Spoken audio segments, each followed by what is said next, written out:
guys, this is Jon Wikan here in Queens, New York City, in my little handy-dandy little studio here.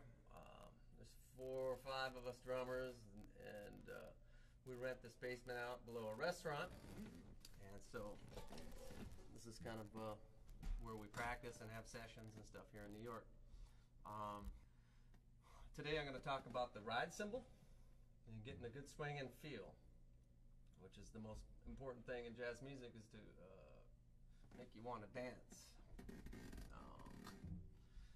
The first thing that's important, use gravity to propel the stick. And the first way I teach that is to think of a basketball.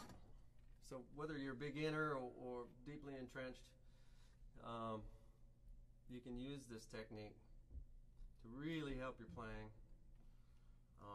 And it'll also help your fast playing and your rudiments.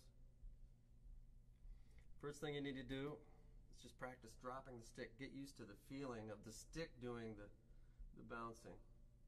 All you have to do is drop it. This is the motion. Dang, ga-dang, up. So you let it bounce the 3 times and then up. If you force the third bounce up, then you're going to get an accent on 1 and 3, which is generally what we do not want. To start, you can just practice by letting it bounce as many times as possible, just to get used to it.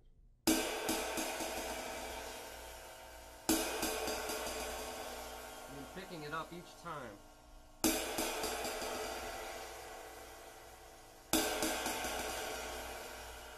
And you'll notice you can get quite a few bounces out of the thing. Once you've gotten used to that feeling, then you can slowly start to do 3 in a row and then pick it back up.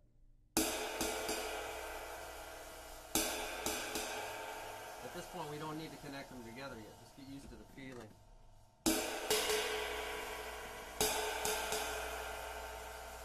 You may feel a little bit awkward at first.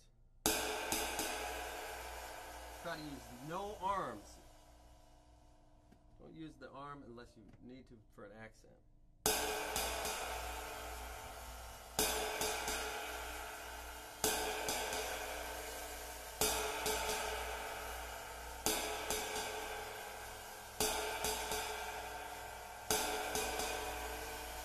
Okay.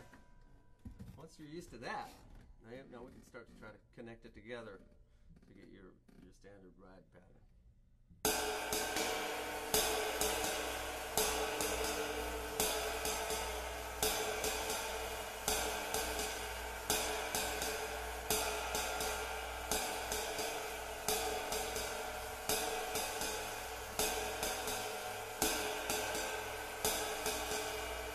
Now first I'm leaving the sticks completely, or the fingers completely off the stick, just for learning purposes.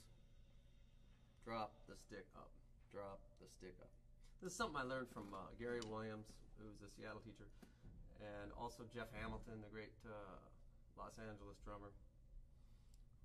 I've seen most other drummers do this in some way or another. Elvin Jones, just before he passed, was watching him, and he was doing "Don't Mean a Thing If It Ain't Got That Swing," and he went back to his roots, and he did exactly that, pretty much, for 10 minutes. He was doing this.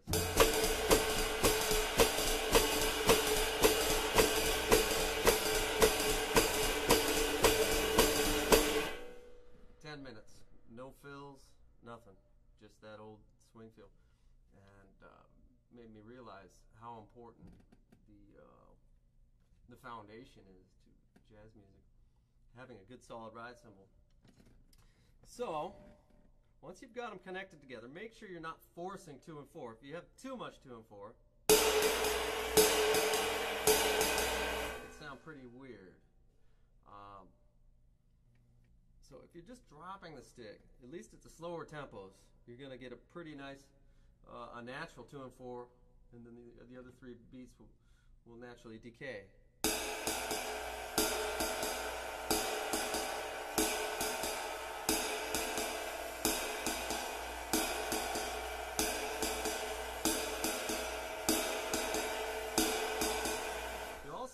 that the cymbal starts to open up. It starts going woo and very relaxed. So you can feel the stick vibrating as well, which creates this big, beautiful sound. And you can apply it to the rest of the drums as well. Now you can practice, I recommend you practice this on its own, just the ride cymbal, or a coffee table, or a drum, whatever. You can. I practiced it myself on the bow of a boat when I was a fisherman.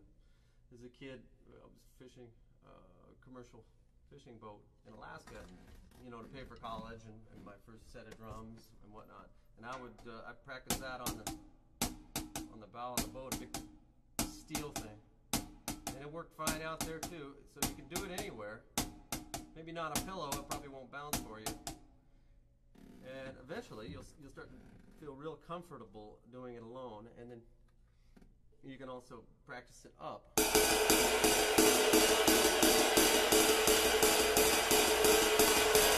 And you'll notice that it becomes very easy to play fast. I mean, there's almost no limit to how fast you can go.